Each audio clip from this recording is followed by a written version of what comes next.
दिल्ली बम धमाका मामले की जांच अब बेहद अहम मोड़ पर है, क्योंकि आरोपी आमिर रशीद जो पेशे से प्लम्बर था, उसको रोल को एजेंसियां देखिए बहुत ज्यादा बड़ा यहां पर पहले से ही उसका रोल मान रही थी और इसी वजह से अदालत ने आमिर को 10 दिन की रिमांड पर भेज दिया है।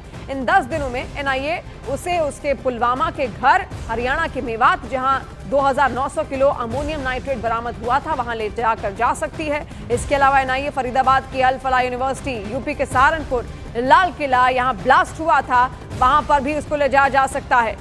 आमिर को उन डॉक्टरों के साथ आमने सामने बिठाकर पूछताछ भी की जा सकती है और साथ में जांच में यह भी सामने आया कि धमाके में इस्तेमाल की गई i20 कार आमिर रशीद के नाम पर रजिस्टर्ड थी और उसने ये कार कैश देकर खरीदी थी। एजेंसियां ये जानना चाहती हैं कि आखिर कार खरीदने और उसे उमर मोहम्मद तक पहुंचाने के लिए आमिर को कितनी रकम यहां दी गई थी। और सबसे बड़ा सवाल तो यह है कि पुलवामा में प्लम्बर का काम करने वाला आमिर आखिर जैश के मॉड्यूल से कब जुड़ा, किसके संपर्क में आया और इस पूरे नेटवर्क में कितने लोग देश के खिलाफ साजिश रच रहे हैं। एनआईए अब हर लिंक को जोड़ने में जुटी है ताकि दिल्ली धमाके की पूरी साजिश का पर्दाफाश किया जा सके। स्मृति जी हमारे साथ में हैं। आज आमिर को लाया गया, किस तरह से कोर्ट में पेश किया गया और कितने दिनों की रिमांड ली गई? आमिर को लाल किला ब्लास्ट में कोर्ट में अरेस्ट करके लाया गया। जो गाड़ी ब्लास्ट में यूज़ हुई थी, he was the owner of that vehicle. जब कोर्ट में लाया गया, क्या उसके चेहरे पे कोई शिकन, कोई डर या खौफ ऐसा? कोई शिकन नहीं थी चेहरे पर, कोई डर नहीं था और कोई भी पश्चाताप नहीं था। वो काम था, सिंपली खड़ा हुआ था, कुछ भी रिग्रेट मुझे उसके चेहरे पे नज़र नहीं आया। कुछ कह रहा था आपसे बातचीत कर? मैंने उससे बात की थी, बातचीत में पूछा था कि क्या आप कुछ बता सकते हैं कि आपका क्या रोल है, आपने क्या किया है इस मैटर में। तो ही सेड के उसने बाकी कुछ नहीं कहा मुझसे, उसने सिर्फ यही कहा कि वो उस गाड़ी का ओनर है, रजिस्टर्ड ओनर है, जिसका ब्लास्ट में यूज़ हुआ है। तो संबंध कुछ बताया हो कि किस तरह से उसने बेचा या किसको दिया? Associate, he was the associate of Umar. NIA की तरफ से कहा गया है कि he was the associate of Umar. और देखिए, दिल्ली ब्लास्ट केस की जांच में बड़ा खुलासा भी हुआ है। जांच एजेंसियों को पता चला है कि शाहीन, उसका भाई परवेज और बाकी आरोपी वुल्फ आर यानी देर रात के समय ही एक्टिव होते थे। इन्हीं घंटों में आरोपी आपस में बातचीत करते थे और अपनी आतंकी गतिविधियों की प्लानिंग किया करते थे। चैट बॉक्स मैसेज से लेकर कॉल रिकॉर्ड तक रात 11 बजे से 2 बजे के बीच की सारी डिटेल एजेंसियों के हाथ में अब लगी है। हाउल कोड से बातचीत की शुरुआत हमेशा शाहीन ही करती थी। शाहीन बने हुए वुल्फ पैक ग्रुप में परवेज, इसके अलावा आरिफ समेत कई नंबर जुड़े हुए थे। छापेमारी में परवेज के घर से चापड़ भी मिला है।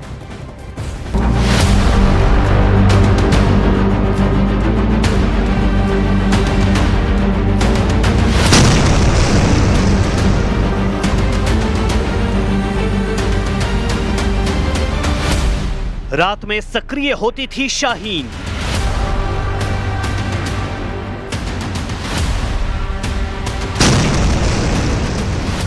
वुल्फ आवर में काम करती थी शातिर शाहीन। रात में बनता था आतंक का प्लान।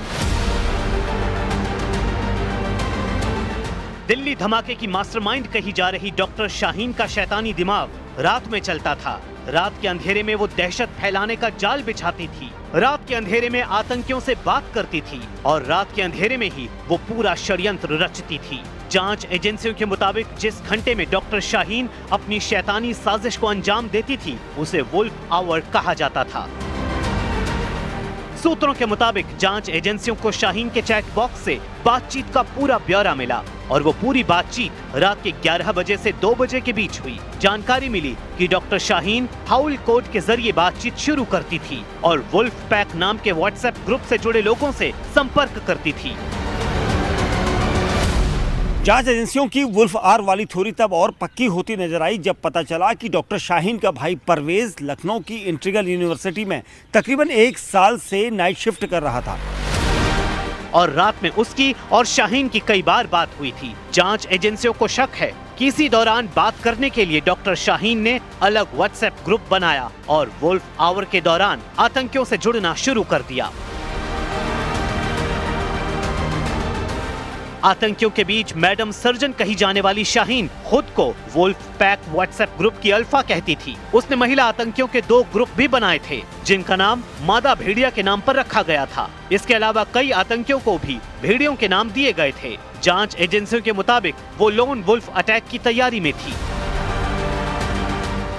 यानी एक ऐसा हमला जिसमें आतंकवादी बिना किसी संगठन के सीधे निर्देश के अकेले ही हमले को अंजाम देता है। ये हमला अकेला व्यक्ति करता है, वो किसी आतंकी समूह का हिस्सा भी नहीं होता है। वो केवल कट्टरपंथी विचारधारा से प्रेरित होता है और सोशल मीडिया या ऑनलाइन प्रोपेगेंडा से प्रभावित होता है। यानी शाहीन रात के अंधेरे में चलता फिरता बम तैयार कर रही थी,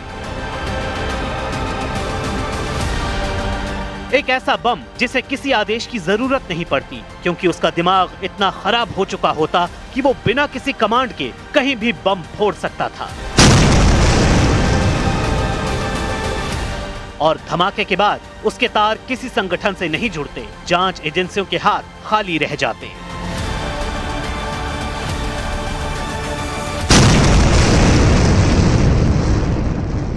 और दिल्ली धमाके की जांच अब साफ तौर पर पाकिस्तान के आकाओं तक पहुंच रही है। लश्कर से लेकर टीआरएफ और जैश ए मोहम्मद तक के धमाके में शामिल होने का शक उसी आतंकी नेटवर्क की ओर इशारा कर रहा है, जो भारत के खिलाफ लगातार साजिशें रचता रहा है।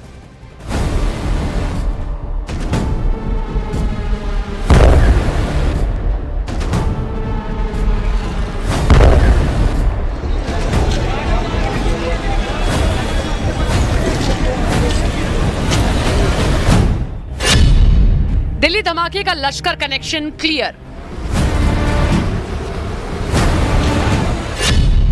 दिल्ली धमाके के आरोपी को टीआरएफ ने दी श्रद्धांजलि। लश्कर ए तैयबा का हिस्सा है द रेजिडेंस फ्रंट। जैश ए मोहम्मद से भी जुड़ चुके हैं दिल्ली धमाके के तार।